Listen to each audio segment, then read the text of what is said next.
a special rest in Black power to our revolutionary sister, Assata Shakur.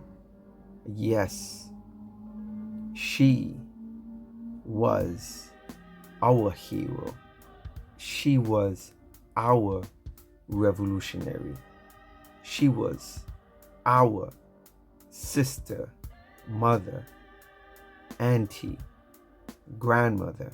Yes, and no one, absolutely no one on this planet gonna tell us how we should honor her. We know how to honor her. We don't give a damn.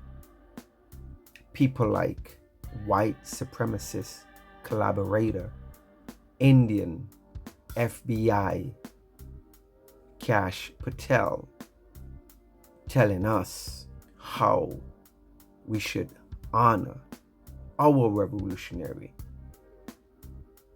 Hell no. You have to remember, Black family, whatever the enemy say is wrong is right. And whatever the enemy say is right is wrong. Once you follow that blueprint, you on the right side of history. So we're gonna honor our beautiful revolutionary sister who was railroaded by this white supremacy system.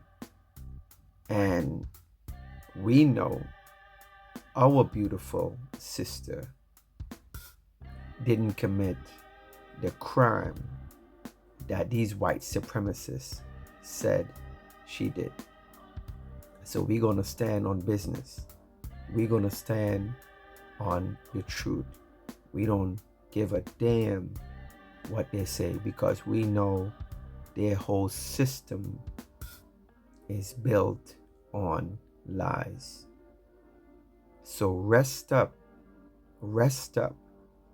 beautiful Assata Shakur. We will remember you. We will keep honoring you, and we will never, ever forget you. Rest in Black power.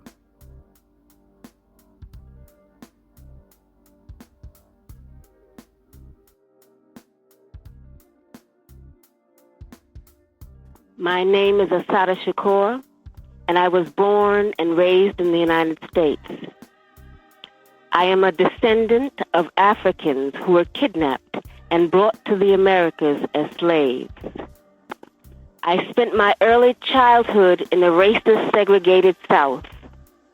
I later moved to the northern part of the country, where I've realized that Black people were equally victimized by racism and oppression.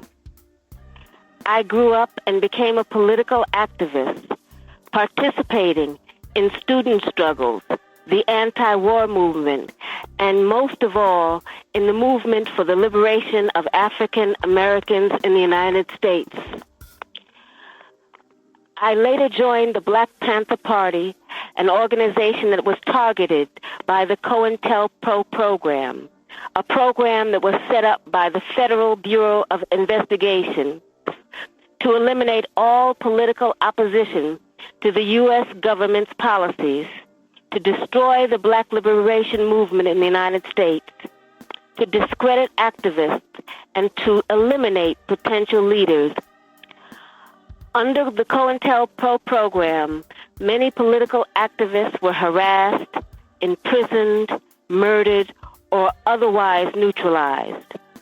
As a result of being targeted by COINTELPRO, I, like many other young people, was faced with the threat of prison, underground, exile, or death. The FBI, with the help of local police agencies, systematically fed false accusations and fake news articles to the press, accusing me and other activists of crimes we did not commit. Although in my case the charges were eventually dropped or I was eventually acquitted, the national and local police agencies created a situation where, based on their false accusations against me, any police officer could shoot me on sight. It was not until the Freedom of Information Act was passed in the mid-'70s that we began to see the scope of the United States government's persecution of political activists. At this point, I think that it is important to make one thing very clear. I have advocated, and I still advocate, revolutionary changes in the structure and in the principles that govern the United States. I advocate self-determination for my people and for all oppressed people inside the United States.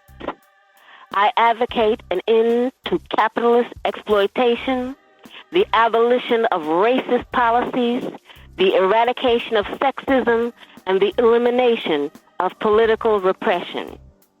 If that is a crime, then I am totally guilty. To make a long story short, I was captured in New Jersey in 1973 after being shot with both arms held in the air and then shot again from the back. I was left on the ground to die, and when I did not, I was taken to a local hospital where I was threatened, beaten, and tortured. In 1977, I was convicted in a trial that can only be described as a legal lynching. In 1979, I was able to escape with the aid of some of my fellow comrades.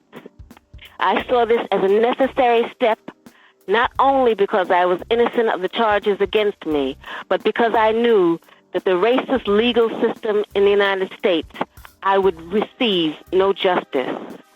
I was also afraid that I would be murdered in prison. I later arrived in Cuba, where I am currently living in exile as a political refugee. The New Jersey State Police and other law enforcement officials say they want to see me brought to justice. But I would like to know what they mean by justice. Is torture justice? I was kept in solitary confinement for more than 2 years, mostly in men's prisons. Is that justice?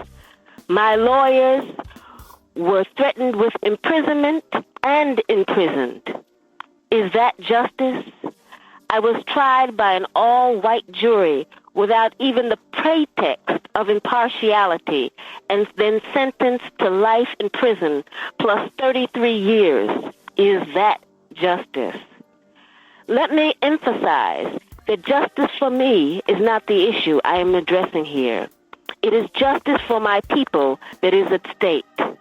When my people receive justice, I am sure that I will receive it too. I ask nothing for myself. I only ask you to examine the social reality of the United States and to speak out against the human rights violations that are taking place. On this day, the birthday of Martin Luther King, I am reminded of all those who gave their lives for freedom. Most of the people who live on this planet are still not free. I ask only that you continue to work and pray to end oppression and political repression.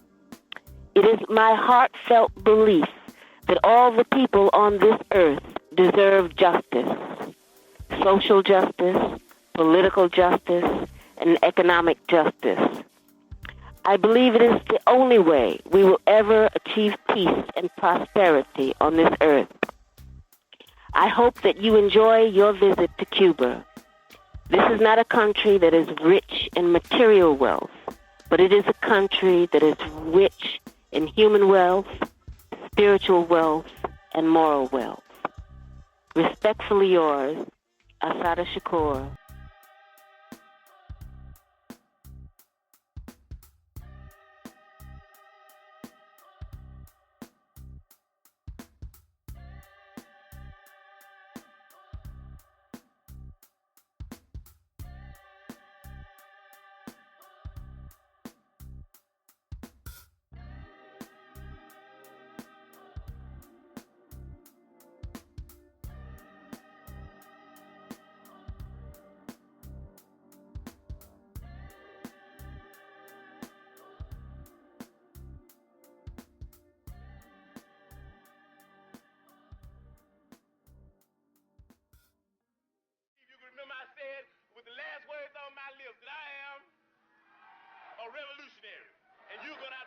saying that.